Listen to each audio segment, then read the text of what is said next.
आज की इस वीडियो में बात करेंगे बीए फर्स्ट ईयर के फर्स्ट सेमेस्टर के साइकोलॉजी यानी कि मनोविज्ञान के पूरे मॉडल पेपर क्वेश्चन पेपर के बारे में। इस वीडियो से आपको पता चलेगा कि जो साइकोलॉजी का पेपर होता है मनोविज्ञान का वो किस प्रकार का होता है और उसमें किस प्रकार के क्वेश्चन पूछे जाते हैं और इस बार आपकी परीक्षा के लिए कौन कौन से महत्वपूर्ण क्वेश्चन इस वीडियो में शामिल है वो हम आपको बताने वाले हैं। तो एंड तक अंत तक वीडियो को जरूर देखते रहिएगा। तो चलिए वीडियो को शुरू करते हैं। तो देखिए यहाँ पर साफ साफ लिखा, देखिए प्रीवियस ईयर का पूरा मॉडल पेपर है। इसमें से कुछ क्वेश्चन है जो इस बार आपकी परीक्षा में आने वाले हैं जो कि मैं आपको बताऊंगा। तो चलिए ध्यान दीजिए, ठीक है। बीए प्रथम सेमेस्टर आप लोग देख ही पा रहे होंगे, साइकोलॉजी का पेपर है मनोविज्ञान का, ठीक है। और जो प्रश्न पत्र है उसका नाम ध्यान से पढ़ लीजिए, बेसिक साइकोलॉजिकल प्रोसेस, ठीक है। ये प्रश्न पत्र का नाम और पूर्णांक 75 नंबर का है। पहले हम जानेंगे अति, फिर लघु, फिर दीर्घ, ठीक है। तो अति लघु उत्तरीय क्वेश्चन में पहला क्वेश्चन है भैया कि मनोविज्ञान है क्या, इसकी परिभाषा दीजिए या फिर मनोविज्ञान का अर्थ बताइए। ऐसे कई सारे प्रकार के क्वेश्चन देखने को मिल सकते हैं, लेकिन जो उत्तर होगा वो सिमिलर होगा, लगभग एक ही जैसा, ठीक है।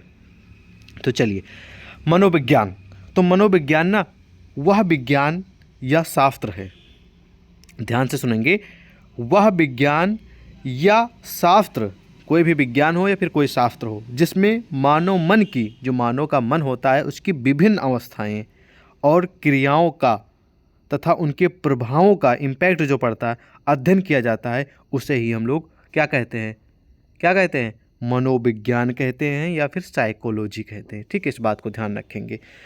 वह विज्ञान या शास्त्र जिसमें जो मानव इंसान का मन है, आपका मन है, हमारा मन है, ठीक है, उसकी जो विभिन्न अवस्थाएं होती हैं, कितनी अवस्थाएं होती हैं, विभिन्न। तो आपकी जानकारी के लिए बता दें, मन की मतलब कि इंसान की जो मन की अवस्थाएं होती हैं वो 4 होती हैं, ठीक है। कितनी होती हैं? 4। इस बात को ध्यान रखेंगे, ठीक है, ओके।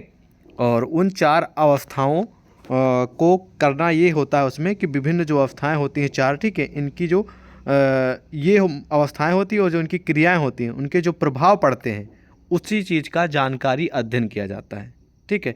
तो सिंपल सा इसका उत्तर लिखेंगे कि जो मानव इंसान है उसके विभिन्न अवस्थाओं और क्रियाओं का जो प्रभाव पड़ता है उसका अध्ययन किया जाता है, उसे ही हम मनोविज्ञान कहते हैं, ठीक। चलिए नेक्स्ट क्वेश्चन देख। क्वेश्चन कह रहा है कि बुद्धि लब्धि क्या है, जिसको इंग्लिश में बोलते हैं आईक्यू। आपने क्वेश्चन मतलब कि सुना होगा कि इसका कहते हैं आईक्यू लेवल जो है बहुत ही हाई लेवल का है, बहुत ही अच्छा है।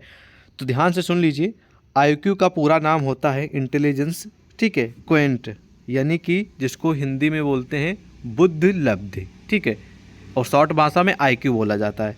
तो इसके बारे में जान लीजिए, जो बुद्धि लब्धि या फिर इंटेलिजेंस कोशेंट है, ठीक है, मतलब कि इंटेलिजेंस कोशेंट इसका पूरा नाम होता है।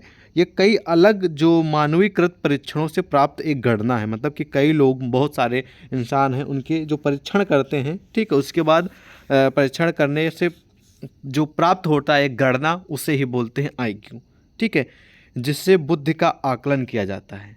जिसे बोलते हैं कि आईक्यू, देखिए इस स्टूडेंट का, इस इंसान का आईक्यू लेवल बहुत ही अच्छा है, इसका आईक्यू चेक करिए, ठीक है, मतलब कि इसका किस क्षेत्र के बारे में, इस क्षेत्र के बारे में इसका बहुत ही अच्छा आईक्यू है, बहुत ही इंटेलिजेंस है इस क्षेत्र में, ठीक है, और इसका आईक्यू लेवल बहुत ही अच्छा है, ऐसे बोलते नहीं। तो वही उसके बुद्धि का आकलन किया जाता है इंटेलिजेंस कोशेंट यानी कि बुद्धि लब्ध यानी कि आईक्यू में, ठीक है, किसी इंसान का, ओके।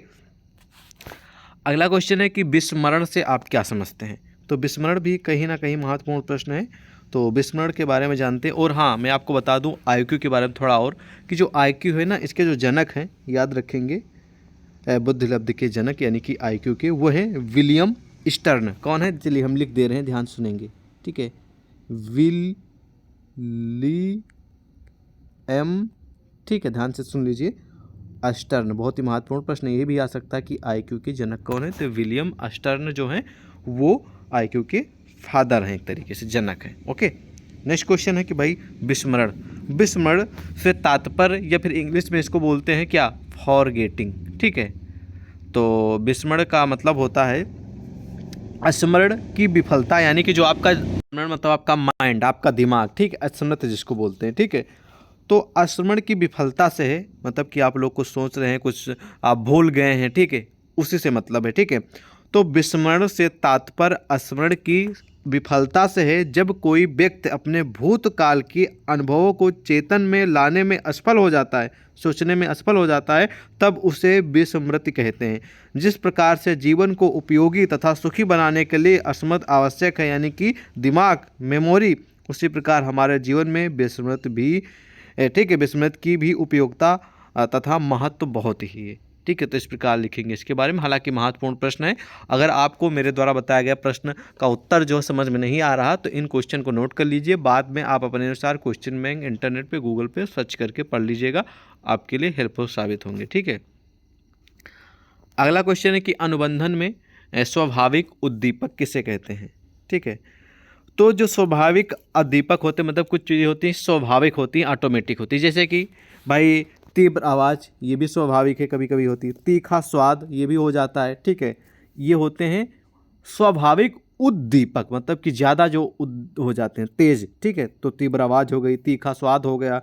ठीक है, बिजली गिरना हो गया, बिजली का आघात हो गया। ठीक है, और ठीक है, दर्दपूर्ण सुई हो गई, यानी कि जब सुई मान लीजिए इंजेक्शन लगता है आप सभी को। ठीक है, तो ये कुछ सोचिए कुछ चीज़ें होती हैं जो होती हैं स्वाभाविक उद्दीपक, इन्हीं को कहा जाता है। ठीक है, ये एग्जाम्पल हैं।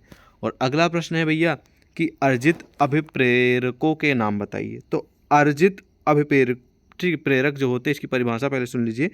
अर्जित प्रेरक वे प्रेरक जो बालक में जन्मजात नहीं होते हैं। वे प्रेरक, ठीक है, जो जन्मजात नहीं होते हैं बच्चे में, वो बल्कि वातावरण के संपर्क में आने पर वो अर्जित होते हैं, उसे ही हम अर्जित प्रेरक कहते हैं या फिर अर्जित प्रेरक कहलाते हैं। तो अर्जित प्रेरक जो होते हैं वो बच्चे या फिर जो शिशु होता है उसको जन्मजात नहीं मिलता, वो माहौल में, वातावरण में रहकर वो सीखता है, जानता है, समझता है, जिसे हम अभिप्रेरक, अर्जित अभिप्रेरक के नाम से जानते हैं। ठीक है, और अर्जित अभिप्रेरक के नाम बताने के लिए क्वेश्चन है, तो दो प्रकार के होते हैं। पहला है व्यक्तिगत प्रेरक, दूसरा है सामान्य सामाजिक प्रेरक। ठीक है, तो दो प्रकार के होते हैं, याद रखेंगे, व्यक्तिगत प्रेरक और सामान्य सामाजिक प्रेरक। ओके, तो इस प्रकार के प्रश्न आएंगे और महत्वपूर्ण है, तैयार कर लीजिएगा। और लघु उत्तरीय प्रश्न में पहला क्वेश्चन है भैया, ध्यान से सुनेंगे, कि मनोविज्ञान में व्यवहारवादी उपागम क्या है। ये भी महत्वपूर्ण है, इसको भी तैयार कर लीजिएगा। और हमें आपको बता दें, पूरी की पूरी PDF हम आपको दे देंगे, लेकिन कैसे देंगे ये भी हम आपको बता रहे हैं। लघु उत्तरीय का नेक्स्ट क्वेश्चन है कि भारतीय मनोविज्ञान के बारे में बताइए। ये भी महत्वपूर्ण प्रश्न, इसको तैयार कर लीजिएगा।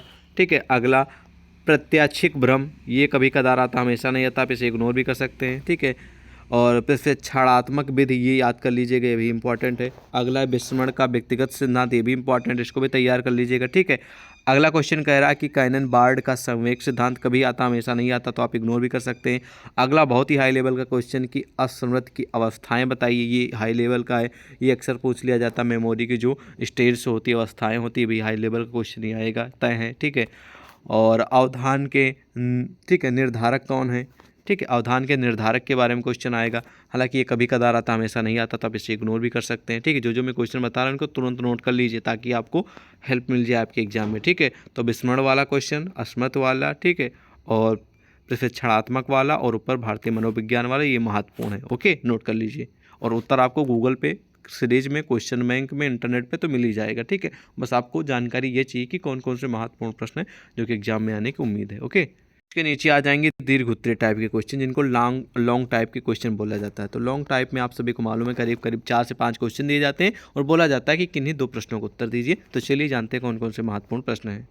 या दीर्घ उत्तरीय का पहला क्वेश्चन है कि मनोविज्ञान के स्वरूप एवं क्षेत्र की विवेचना कीजिए। इस बात की मैं गारंटी ले रहा हूँ, अगर आप वीडियो देख रहे हैं ना, तो 100% गारंटी और 100% मैं वादा करता हूँ, ये प्रश्न जो मनोविज्ञान की परिभाषा, मनोविज्ञान के स्वरूप व क्षेत्र की विवेचना, ये प्रश्न फंसेगा ही फंसेगा। आज अभी नोट कर लीजिए, ये चाहे लघु उत्तरीय में आए चाहे दीर्घ उत्तरीय में आए, आपकी परीक्षा में आएगा ही आएगा। आप चाहे जिस भी यूनिवर्सिटी के छात्र हों, तुरंत इस क्वेश्चन को नोट कर लीजिए, तुरंत स्टार्ट कर दीजिए तैयार करना, क्योंकि इस प्रश्न के लिए आप लोगों को कम से कम 8 से 10 नंबर मिलने वाले हैं। तो इसको जरूर तैयार कर लीजिएगा 100%। ठीक है, अगला क्वेश्चन है कि प्रत्यक्षीकरण क्या है। प्रत्यक्षीकरण कभी कदार आने वाला क्वेश्चन है, तो आप इसे पढ़ भी सकते हैं और इग्नोर भी कर सकते हैं। हालांकि पिछले साल क्वेश्चन पूछा गया था, तो आपकी जिम्मेदारी बनती है कि इन प्रश्नों का उत्तर जरूर आप तो तैयार करें, इन क्वेश्चनों को जरूर सॉल्व करें और ये महत्वपूर्ण साबित हो सकता है। अति लघु उत्तरीय में तो उम्मीद है आने की, लेकिन लघु उत्तरीय और दीर्घ उत्तरीय में इतना नहीं कहा जा सकता इस बार, लेकिन तैयार कर लेंगे तो बेटर ही रहेगा। ठीक है, अगला क्वेश्चन है कि अधिगम के प्राचीन अनुबंधन के सिद्धांत की विवेचना कीजिए। ये भी हाई लेवल का क्वेश्चन है, 90% उम्मीद है इस प्रश्न के आने के, तो इसका भी उत्तर आप तैयार कर लीजिए, नोट कर लीजिए। ठीक है, और अगला क्वेश्चन है कि व्यक्तिगत क्या है। ठीक है, व्यक्तित्व क्या है, इसके विभिन्न निर्धारकों का वर्णन कीजिए। ये भी क्वेश्चन आपकी परीक्षा में 100% उम्मीद है कि आएगा ही आएगा, वो चाहे अति लघु उत्तरीय में आए या फिर लघु उत्तरीय में आए या फिर दीर्घ उत्तरीय में आएगा जरूर ये प्रश्न। आप मेरी पूरी उम्मीद है, जहाँ तक मुझे एक्सपीरियंस है, क्वेश्चन जरूर देखने को मिलेगा। ठीक है, तो ये पूरा का पूरा मॉडल पेपर साइकोलॉजी यानी कि मनोविज्ञान का है। इनमें दिए गए क्वेश्चन को सॉल्व करके जाएंगे तो उम्मीद मैं पूरी आपको दे रहा हूँ कि कम से कम आपके 20 से 25 नंबर तो कम से कम पक्के हो जाएंगे इसी छोटे से वीडियो से। ठीक है, और सॉल्व कर लेंगे तो बहुत ही बेटर रहेगा। और इसी तरह के अन्य भी मॉडल पेपर क्वेश्चन पेपर को प्राप्त करने के लिए चैनल को सब्सक्राइब करें और मिलते हैं एक और नई वीडियो में। जय हिंद।